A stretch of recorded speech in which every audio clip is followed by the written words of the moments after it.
우리가 운동하잖아요.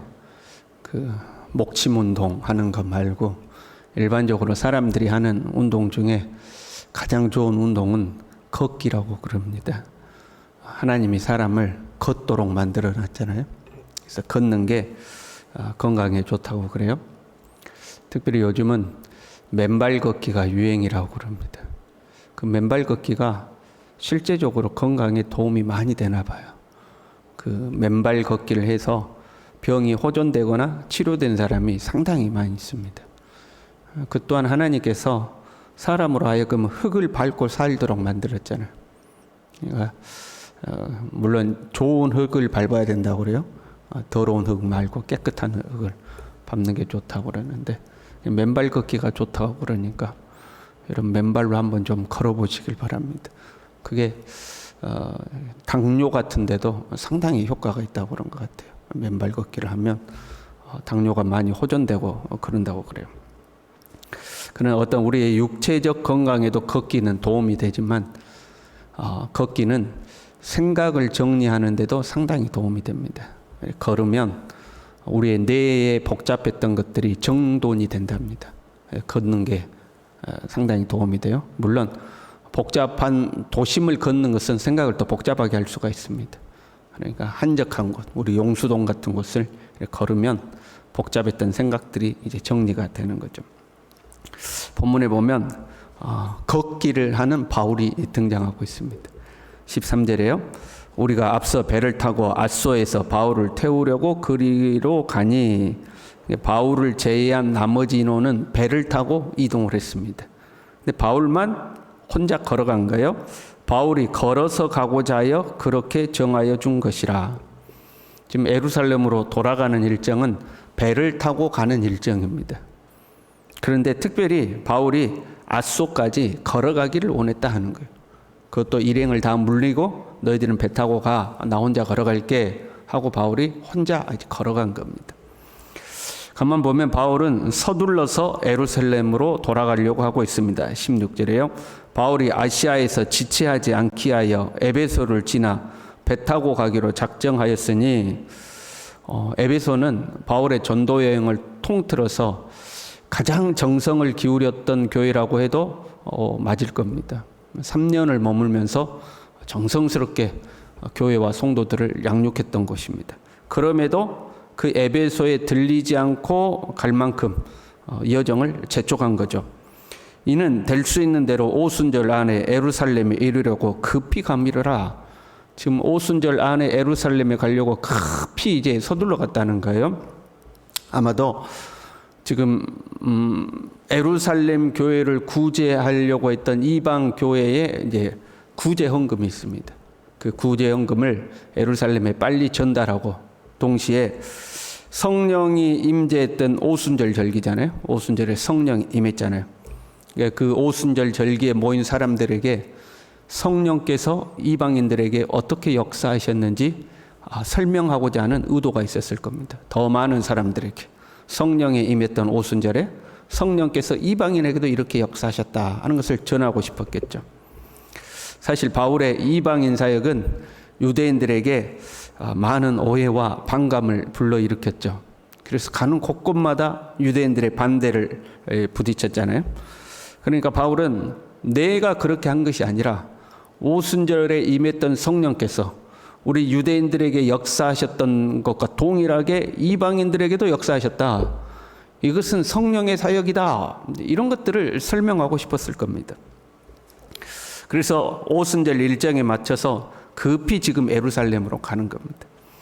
이런 급한 일정 속에서 드로아에서 앗소로 가는 그 일정만큼은 바울이 걷기를 원했어요. 그 과정 속에 드로아에서 앗소로 가는 그 길목에 개척한 교회가 있다거나 아니면 특별히 돌봐야 될 성도가 있다거나 그런 것도 아니에요. 그런데 나머지 일행들은 다 배 타고 가라 해놓고 바울이 혼자 걷는 겁니다. 바울은 지금 뭔가 그 마음에 정리해야 될 복잡한 생각들이 있는 겁니다. 바울이 지금 서둘러 예루살렘으로 향하고 있지만 결코 마음이 가볍지는 않습니다. 여러분 선교여행 가면요, 며칠 지나고 나면 어디 가고 싶어져요? 집에 가고 싶어져요. 그 선교 여행이 아무리 좋아도 힘들지 않는 선교 여행이야.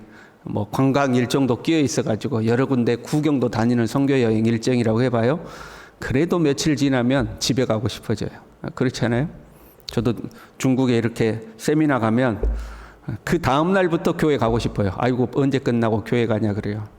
그 다음 날부터 교회 가고 싶어요. 근데 지금 바울은 그렇지가 않아요, 사실.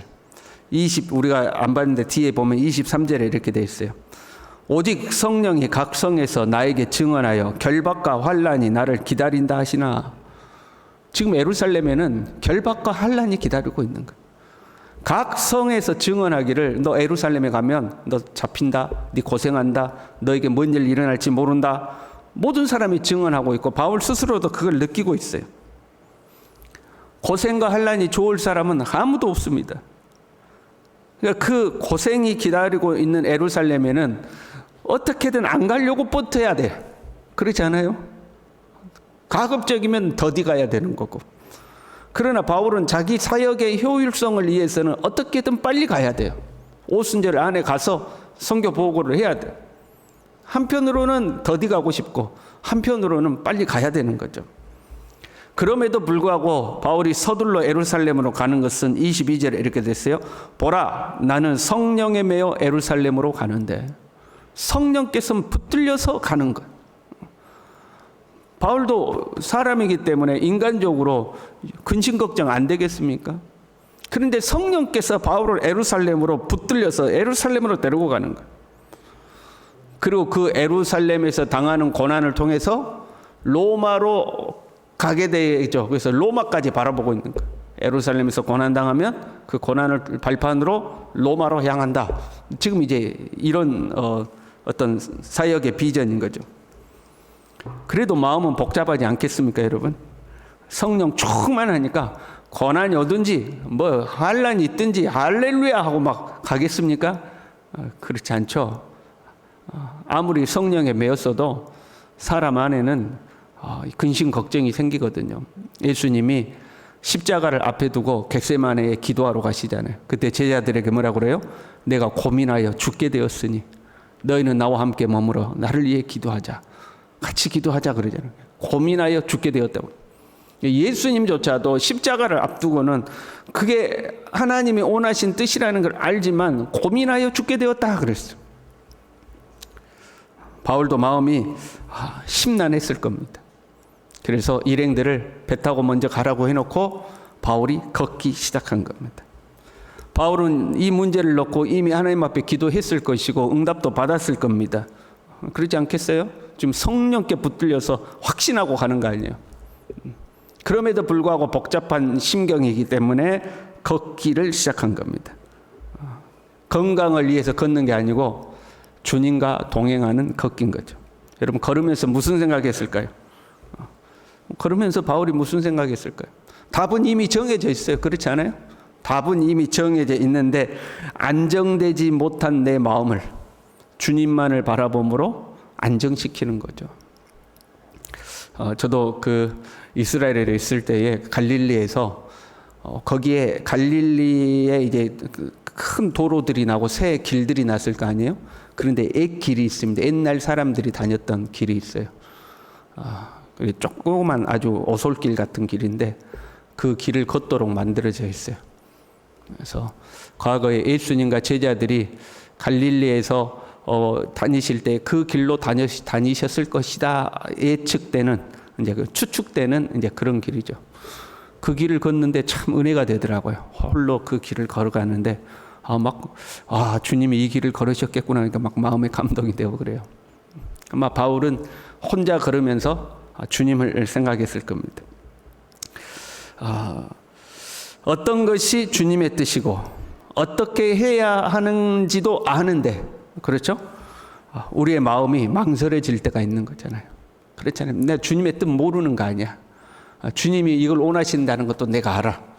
그런데 우리의 마음이 망설여질 때가 있는 거죠. 그때는 홀로 걷는 것이 도움이 되는 거예요. 정확히 말하면 주님과 함께 걷는 거죠. 다른 사람들 다 물리고 혼자서 걷는 거예요. 복잡한 도시 말고요. 한적한 곳을 주님을 생각하면서 걷는 거죠. 우리의 삶에서 좋은 사람들, 특별히 믿음의 형제 자매들이 함께 있는 것, 그렇게 공동체를 이루고 서로 대화하고 고민을 나누고 중보하여 기도하고 사는 것 정말 소중합니다. 그러나 결국 우리는 하나님 앞에 홀로 서는 겁니다. 그래서 혼자서 걷는 것, 정확하게 말하면 주님과 단둘이 걷는 것이 우리의 삶에는 꼭 필요한 거죠. 꼭 걷는 행위가 아니더라도 다른 사람들을 다 물리고 주님과 단둘이 있는 거죠. 방 안에 단둘이 있을 수도 있지만 하나님이 지으신 자연 속에서 주님과 같이 있는 것, 그것이 우리의 마음을 정돈시킬 때가 있습니다. 예배당에 나와서 기도하는 것도 좋고요. 그럼 바울이 기도 안 했겠습니까? 이미 기도하고 주님의 뜻은 다 알겠죠. 그럼에도 걷는 거죠. 혼자서 주님과 함께 사람들 다 물리고요. 드로아에서 아소까지는 44km 정도 걸립니다. 걸어서요. 내가 묵상하면서 이렇게 차분히 걷는다면 아침부터 저녁까지 걷는다면 이틀 정도 걸리는 거리입니다. 이틀 정도를 쭉 걸으면서 주님 앞에 묵상하고 마음과 생각을 이제 정돈하는 거죠. 그리고 아소에서 일행을 만나서는 바울이 막 재촉해서 가는 걸 볼 수 있습니다. 서둘러 가자, 급히 가자. 에베소도 들리지 말고 가고 오히려 에베소 장로들을 오라고 그래라. 그래서 밀레도에서 장로들만 만나서 서둘러 가죠. 그 드로아에서 아소까지 걷는 이틀의 시간을 통해서 바울의 마음이 정돈되고 또 오히려 확고해졌음을 알 수가 있습니다. 빨리 가자 이제 오히려 재촉하는 거죠.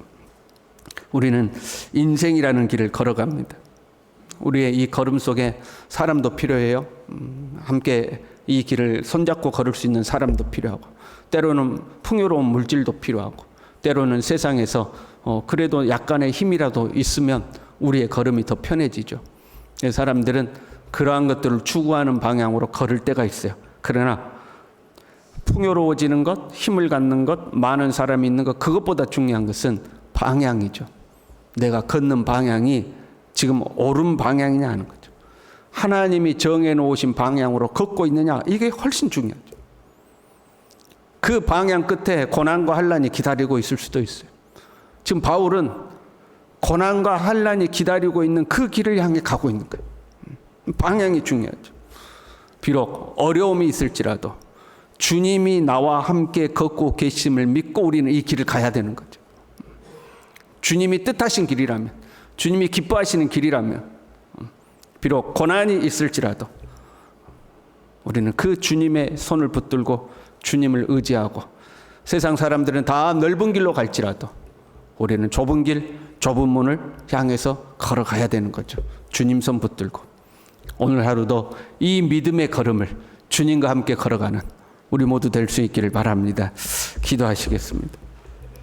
하나님 아버지, 주님과 함께 걷기를 원합니다.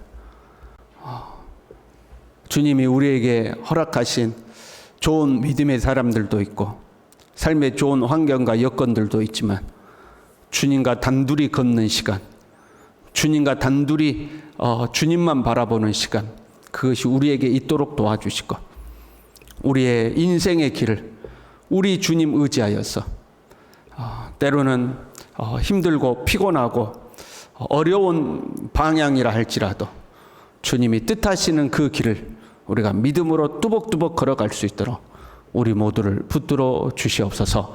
예수님의 이름으로 기도 올리옵나이다. 아멘.